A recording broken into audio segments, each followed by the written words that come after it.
The Azerbaijan Grand Prix was another disastrous race for the Red Bull racing team after losing the lead in the Constructors Championship. Team principal Christian Horner would have known that Red Bull's 8-point lead over McLaren was under serious threat going into Sunday's race. Red Bull's advisor Dr. Helmut Marko and Christian Horner opens up about the ongoing issues at Red Bull, and upcoming Singapore GP could be good and bad news for Sergio Perez.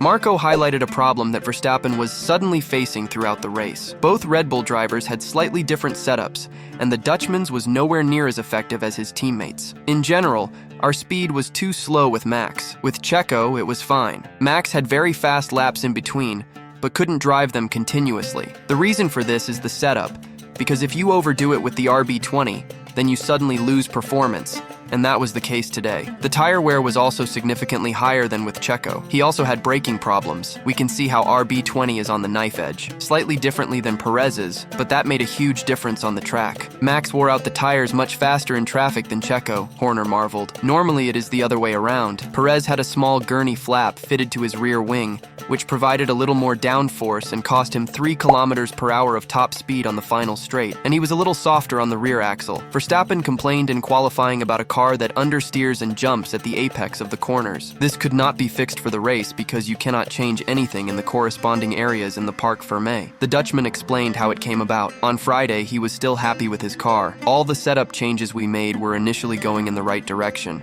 Before qualifying, we went a step further, but that was one step too far. We paid a price for that risk. It was too late when we found out where the mistake was. Then a challenge to all those who already see McLaren as world champions. We win and lose as a team. The battle for the title is not yet lost. Helmut Marko said, so everything came together. But let's put it this way, we're heading in the right direction. But before Austin, I'm afraid we won't be able to make a step forward, so we still have to get through Singapore. Things haven't been going well for Verstappen for some time, and he's now gone 7 races without a win. Norris made a small dent in his lead in the Drivers' Championship, but the McLaren driver may need a DNF for his rival to stand a real chance of winning his first title. Max Verstappen would be happy that Norris finished just 1 place ahead, taking just 4 points including the fastest lap away from him. Red Bull has lost the lead in the World Championship to McLaren, but the measures on the underbody seem to be working. After the crash between Sainz and Perez, there is also a spare parts alarm for the Singapore GP as it's a double-header. Team boss Christian Horner admitted the seriousness of the situation. Spare parts are in short supply. We will have to work 5 days straight at the factory to get the necessary parts to Singapore in time for Friday. Horner tells an interesting story. We traced the development history back, and it turned out that the first mistake we made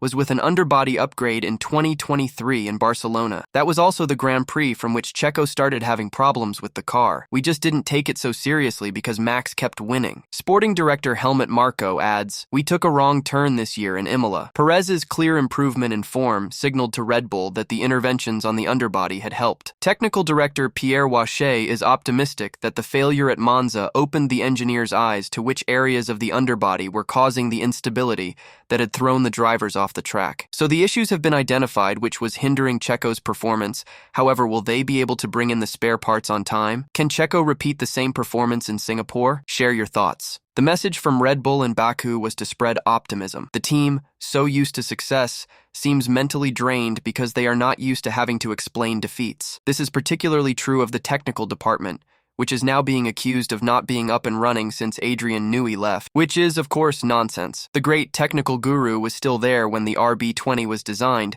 and when it won 4 of the first 5 races. His involvement in the design of the car was reportedly relatively small. Marko admits that Newey would certainly have helped with the setup search from time to time, because he can read the driver's statements and translate them into technical language like hardly anyone else. He might also have been of help in Baku. As good as Sergio Perez performed, Max Verstappen was far from his normal form. When he criticized his car again on Saturday, it didn't go down particularly well with the team. As a result, the world champion moderated his comments after the race. So, what do you think? Can Red Bull bounce back to winning ways, or it is the end of their dominance? Happy to hear about your views. See you in my next video. Until then, like, share, and subscribe. Take care, bye.